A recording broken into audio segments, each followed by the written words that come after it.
Welcome to Sports Jam for Halloween week. I'm Jay Wilcox. And I'm John Jacobson. This week on Sports Jam, highlights from state soccer and tennis. Plus, we'll meet a small but talented defensive end on the Osseo football team. And we'll talk cross country with Wayzata's outstanding girls team. Up first, the opening round of section play in Class 6A football.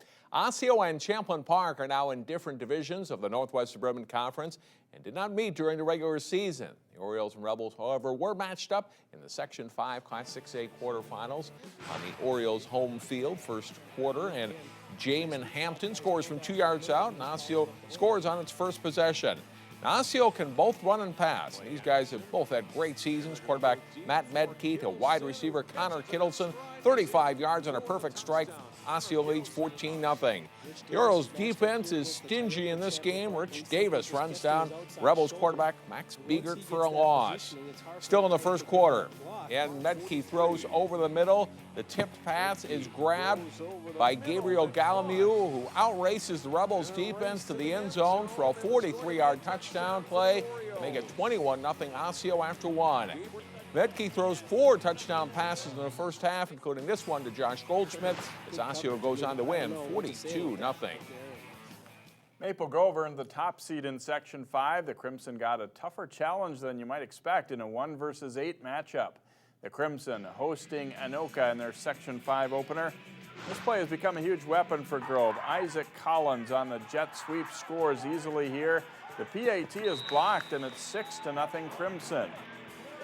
Later in the first, they'll fake a sweep, and Tahi Nomain powers his way in for the score. That gives Maple Grove a 13-0 lead at halftime, and they go on to beat Anoka 27-7. At Totino Grace, the Eagles hosting Coon Rapids. After leading 36-7 at halftime, the Eagles add to it as Lance Bennett takes the handoff and sweeps in for the score.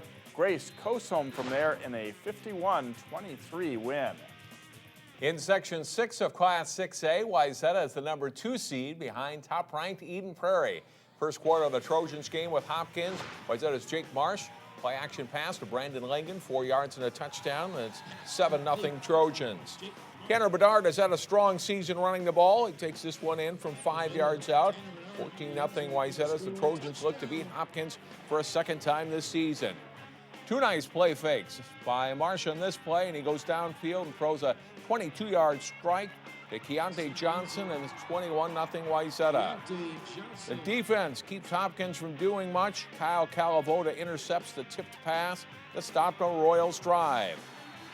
Austin Gordon adds a touchdown on the ground from 6 yards out in the third quarter. Wayzata goes on to win big over Hopkins 35-7. 4 local teams are still playing in Class 6A as we hit the crossover round. Section 5 and Section 6 crossover. It's Osseo hosting Prior Lake. Maple Grove is at home against Minnetonka. Wayzata hosts Totino Grace. All 3 of those games are Friday night at 7 o'clock. In Class 4A, Benilde St. Margaret's will play for a section championship in Section 6. The Red Knights hosted Blake in the semifinals. First quarter, and Benilde's Nate Berry takes the handoff and runs it in from 5 yards out. Put the Red Knights ahead 13-0. That's the score after 1. Second quarter, a couple of great cutbacks by Berry on this run. This one goes for 40 yards and a touchdown. The Red Knights are up 29-0. Benilde's defense doesn't allow the Bears anything. Mikey McGill wraps up Blake running back Marcus Berg for a loss. Benilde puts up 37 points in the second quarter alone. 6 more coming on this Peter Watkins touchdown run as Benilde St. Margaret's crushes Blake 56-7. The Red Knights play at De La Salle on Friday. In Section 2, Class 3A, Breck is no match for Glencoe Silver Lake in the semis. The Mustangs fall 55-12.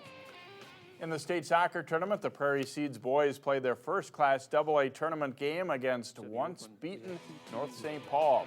The Lycans look good early. Charles Huberty with a great pass ahead here to Monier Peterson Darbaki. And his pass will deflect off a defender's foot and in. Darbaki gets credit for the goal. And it's 1-0 Prairie Seeds. Just a slight deflection by the defender, enough to put it in. The Polars answer, though. Adolfo Barrera Gonzalez to Justin Oliver to Tyler Oliver, and an empty net goal. This one's tied 1-1 through the first half. Early in the second half, the Lions get caught short in the back. And Adam Hildebrandt blasts the shot in for North St. Paul. They eliminate the Lycans 2-1.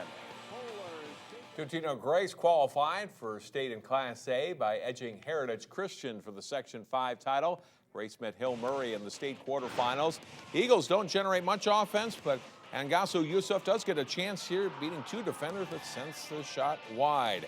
Shea Bottom rockets a long shot for the Pioneers, but Brandon Hilliard makes a great save for Grace.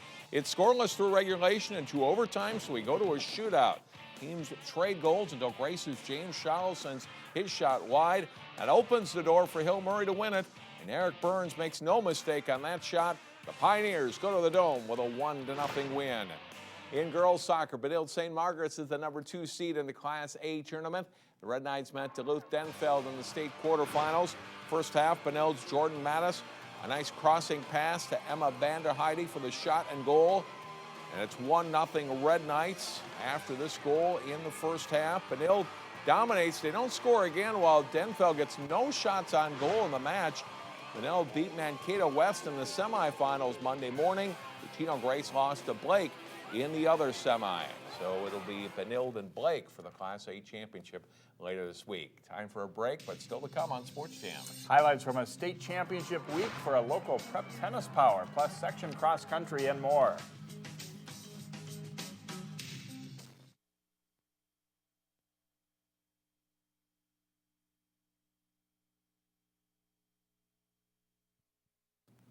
Welcome back to Sports Jam. The state girls tennis tournament is now in the books. Edina won the Class AA team title, no surprise there, but Brack looked for a Class A championship for the first time since 1996. Mustangs looking to end their drought when they met Rochester Lords for the title. Heidi Zhao serving for Brack at number 1 singles to Sophia Turzik. Zhao with an easy cross-court winner. She wins 6-love, 6-3. First doubles, Kendall Kozakowski and Grace Zumwinkle facing Jessica Alexander and Rachel Kamrath. Kozakowski with the winner. The Breck pair wins in straight sets. At number 3 singles, Evie McKenzie of Breck meeting Sydney Allison. A good rally here before McKenzie smashes one that Allison can't return. Breck wins it 6-1. The Mustangs reach their preseason goal and win Class A tennis title. Then we talked about our goals, and the first thing they said to me is, we want to win the state tournament. And I had met them for 10, 15 minutes, and that was there. They said, we want the best team, we want to make it to the state. So I'm just really happy for the girls and happy that I could be a part of the team. For doubles, we were always runner-up, so I've never been a champion in team or individual, so it's definitely something different. After the team tournament, singles and doubles play took over, and it was an unusual matchup in the Class A doubles championship. An all-Breck final as Grace Zumwinkle and Kendall Kozakowski meet Patty Zhao and Sunny Tang. Kozakowski and Zumwinkle start strong. They're in the near court, and Kozakowski puts the backhand shot up the middle. They win the first 3 games. But seniors Tang and Zhao settle down. It's Tang's turn to cut off the return here, and she splits the shot between Zumwinkle and Kozakowski as they rally back. And Zhao will show great reach on the play at the net for a sharp angle backhand volley on set point as Zhao and Tang win the first set 7-5 after trailing. In the second set, there's a lot of good action at the net on this point as it'll go back and forth. Eventually, Kozakowski will win the point with an overhead smash as the freshman Zumwinkle and sophomore Kozakowski try to get the momentum back in this one with shots like that.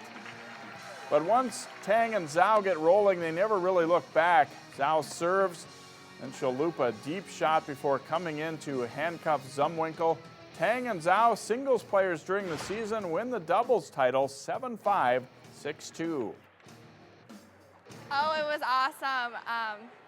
We practiced a lot. We're really good friends, and it was just, they played really well, and I thought it was a really great match.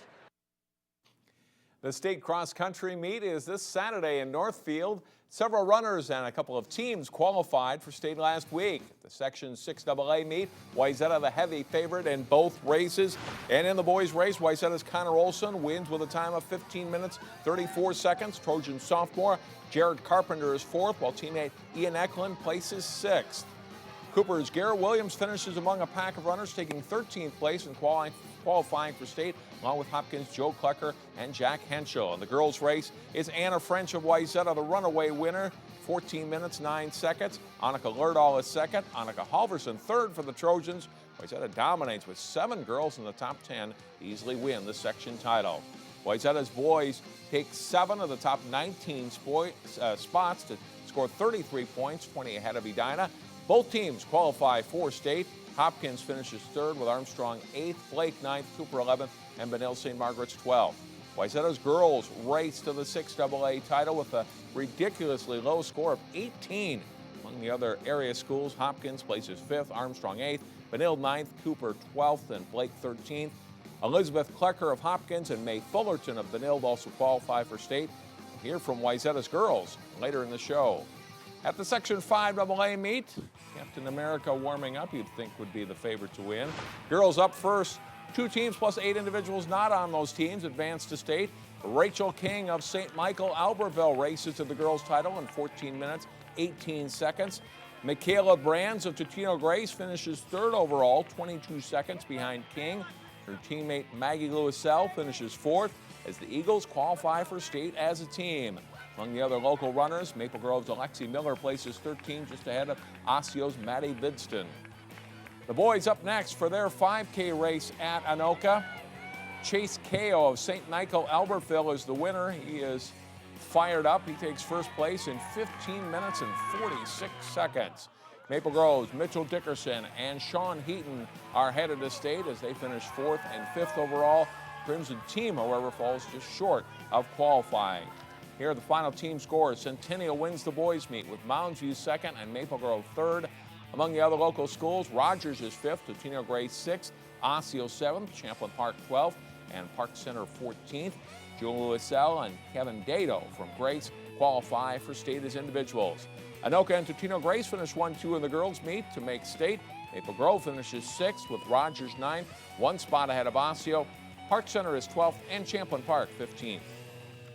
Now to volleyball, where Wayzata is gaining momentum after an up-and-down season. They hope to advance in the Section 6 3A tournament when they face Minneapolis Southwest in the quarterfinals. Michelle Pollan sets up Maddie Pashabin for a big kill down the line for Southwest here, and it's even early in the first set. Wayzata goes on a run. A great dig by Mackenzie Greschel leads to a kill for Tia Dilly Starks between the blockers. Wayzata wins the opening set 25-18. In the second set, Southwest gets to an early lead. Pollan with a quick set to April Houston, and she pounds it home for a 4-2 Lakers advantage. Wayzata wins with ball handling like this, though. Dilly Starks the dig to Greschel, who's right on target with the pass to Mariah Halverson for the kill. The Trojans win set 2, 25-21. Southwest has a pretty strong team, and they show their blocking skill not once but twice on this play, as Halverson is denied on the hit from the outside. Wayzata gets the best of the Lakers, though. Dilly Starks will wipe it off the block for a kill as Wayzata sweeps Southwest 25-18, 25-21, and 25-19. Also in the quarterfinals, 6th seed Edina stuns 3rd seed Hopkins in a wild 5-set thriller. Armstrong goes quickly in a loss to 2nd seed Eden Prairie. In the semis Tuesday at Benilde, Wayzata meets top seed Minnetonka, and Edina plays Eden Prairie, and the finals are Saturday. In Section 5 3A, top seed Osseo is looking to make state for the first time since 2008. The Orioles hosting Maple Grove in the quarterfinals. First set, nice dig by Osseo's Jaslyn Taniello. Megan Pekarik then sets for her sister Hannah for the kill. Osseo leads 11-4. Jackie Jones serves out the set, delivering an ace here as the Orioles take the first one, 25-11. Maple Grove plays much better in the second set. Off the Osseo serve, it's Kayla Crane with a quick set to Lauren Bright for the kill. Grove down just 2 points at 12-10. However, the Orioles hold the lead. Megan Pekarik setting to Christina Bowe for the attack, and Osseo wins 25-21. Orioles coach Bill Kwan watches his team dominate the third set. Hannah Pekarik the kill. Osseo wins 25-7. The Orioles host St. Michael Albertville in the semifinals Wednesday night. At Champlain Park, the 2nd-seeded Rebels hosting Centennial. Game 1, Janae Alderson with the tip for a Rebels point. And on set point, Sidney Hilly hammers it home for Champlin Park. They win the first one 25-18. Hilly sends the long set to Alderson for the hit down the line as the Rebels build an 11-2 lead in the second. The Cougars, though, come back. Olivia Jensen's kill makes it 17-13 Champlin Park. But the Rebels hold on. Caitlin Kearns and Alderson with the block on set point for a 25-17 win. In the third set, Hilly with a perfect back set to Mariah Sampson for the kill down the line. Match point for Champlin Park. It's Kearns with another big block, and the Rebels sweep Centennial to advance to the semifinals against Blaine. Also in Section 5, 2A, Park Center won its first match. The Pirates play again on Tuesday. And in Section 4A, Heritage Christian won to move into Tuesday's semifinals.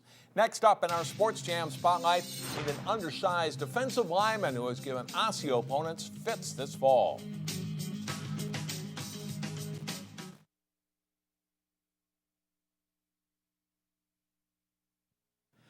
Osceo's football season continues this Friday with a section playoff game against Prior Lake. In this week's Sports Jam Spotlight, we need an Orioles standout who's one of the top defensive players in the conference. At 5'9", 158 pounds, Dennie Findley would be undersized as a high school running back. Problem is, he's a defensive end. Actually, the problem is getting number 47 blocked. The senior is one of the most disruptive linemen in the Northwest Suburban Conference. Denny leads the Orioles in sacks, tackles for loss, and forced fumbles. I just try to do the best I can. I either try to beat them with speed or beat them with the strength that I have and do what I have to do. You question how he got in there so fast most of the time. It's like the quarterback will be handing the ball off and he's almost there to take it from the quarterback. And it's just like all of his hustle is really paying off, and it's fun to see. Denny didn't play a lot of varsity ball as a junior, but he worked hard to improve and become a disruptive force for a solid Osseo defense. I feel like I'm going twice as fast as I used to. I feel like I'm working the edge as I need to help out the team. And if I feel like I'm not doing that good in like a certain part, I feel like the team wants to be there to back me up and do their best for me. He's our bullet on kickoff, so it tells you the type of speed he has. I'd put him up against some of my tailbacks in a race a few times. You know, he's only played football a few years, and he's just a fun-loving, great kid. You know, he smiles all the time, excited to be out here, one of the hardest working kids around, and you tell him to do it, and he'll do it. He's come a long way, considering he didn't play organized football at all until 8th grade. Denny was born in Liberia, came to the United States at age 3. He soon gravitated to the sport, though, and growing up in Brooklyn Park, he played a lot of what might have been called sandlot football back in the day. Every weekend we come outside, we play in the backyard, or we go somewhere to play football and just have fun and just lay back and do what we have to do. But it'd be like from right there, that's what we end up learning. That's what we end up starting right there. That moment of when we start playing football in the backyard and doing all that, we decided, yeah, this is what we needed to do. Denny is an enthusiastic leader on the field, and he lets his teammates know when they may be losing a little bit of their edge. Mostly for me, I start slapping him and say, come on, boy, we got this. No matter what, do not think we're going to lose. I believe we're going to win. And winning is in our emotion. I believe that we will win. That was like the motto that kept on going on and on and on. Osceo's football season continues Friday night as Denny and his teammates play on into November. He'd like to see his football career continue beyond wearing the orange and black. He's probably too small to play big-time college football, but I'll tell you what, if I was a Division III school, I'd be coming to grab him because he would be awesome on special teams. You could put him in on passing downs, and he's not going to hurt you. So I'd look to him to go some Division III school and, you know, carry on his academics because he's really strong academically also. For me, I started working out since I was little, and all the way here, since 8th grade, I was working out 24/7. So it's like football is like everything to me. Denny says he's not sure what he'd like to study in college, although he told us he has interest in both engineering and medicine. Sports Jam is back in a moment with members of the state-bound Wayzata girls cross-country team.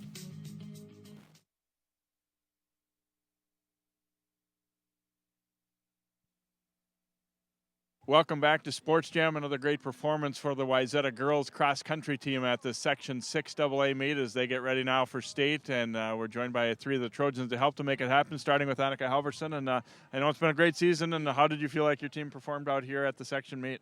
You know, it's not even about the winning for us. It's just about the team in general. It has been such an honor and a privilege racing with these girls. And I just can't explain how happy I am just to be here with them, more so than the win. How much have you pushed each other to get better individually and then also making the team better as a whole? Well, as you know, we all run in a pack in the race, and that is so helpful. It is just so amazing being there with all my girls, knowing that they're all right there with me and we're all in it together, just like the workouts. Even though you guys have done so well all season, is there still nerves when you get to something like this? You know, does it ever get in the back of your mind like, oh, what if things don't go well here or anything? Yeah, for me, I always think of all the scenarios that could happen. Like, what if all 5 of us get injured, or what if this happens? And it's just always good to make sure that you don't look too forward to the race. Congratulations on the win. Have fun at the state meet. Thank you. And Mary Frankie, I know your team has performed really well all year. You get out here and it's not a very warm day, but did that affect you guys at all? I don't believe that the cold. Yeah, it was cold out, I'll be honest. I was cold, but I know that we prepared for it to be like this.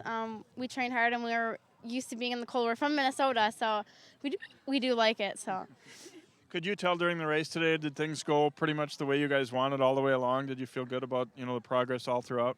To be honest, I never know how the race is going to go until we're actually racing. We raced at a pack, which was it's the coolest thing ever because you're always able to push yourself. When you don't feel good, you have your teammate next to you to help bring yourself forward. So I thought that was great. No, I thought we raced the way we should, and I thought we did awesome. You got a lot of good teams here, but you guys are still able to really blow everybody out of the water. Do you ever get kind of amazed just at the scores you guys have been putting up lately? Yeah, conference was like, oh my gosh, that was unheard of. To be part of such a great team is more than I could have ever asked for, so I'm very thankful and grateful. Winning the state title seems like an obvious goal for your team, but individually, do you guys have some goals along the way too, or is it all about the pack? I think we all have our own personal goals, but I don't feel that we should be cocky about ourselves. We should focus on the team and on what our team can do. All right, Mary, good luck in the state meet. Thank you. And McKenna Evans battling through in the cold out here today. Was the course conditions difficult for you guys at all, or once you get out there, is it all kind of behind you? I thought the course conditions were good. I think we just really worked together great as a pack, and it was good weather for us. I think we raced better in the cold than we do in the heat.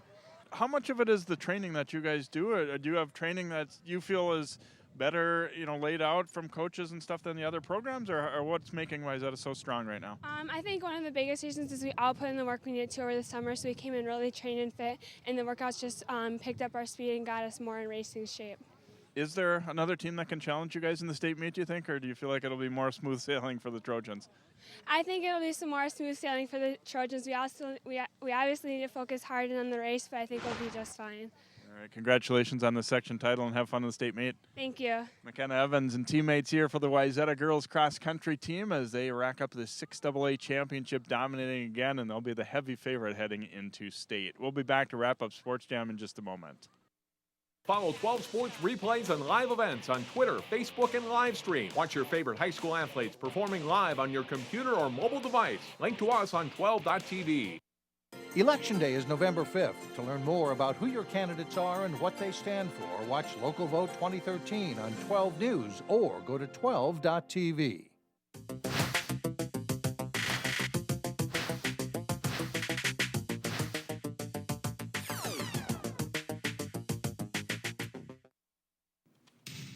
Our game of the week is the Class 6A football second round crossover matchup as Maple Grove hosts Minnetonka. The game is Friday night at Maple Grove. Watch it Saturday night at 7 and 10 p.m. and Sunday at 10 a.m. on Channel 12 and 12.tv.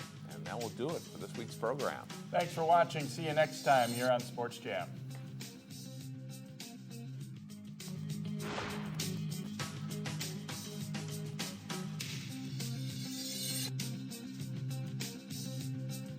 You work hard for your money. 12 News helps you spend it wisely. Money Savers shares advice to make you a better consumer. Watch Money Savers on your local source, 12 News. Mark the weekend of November 16th and 17th on your calendar for the annual Plymouth Arts Fair at the Plymouth Creek Center. Find out more at plymouthmn.gov.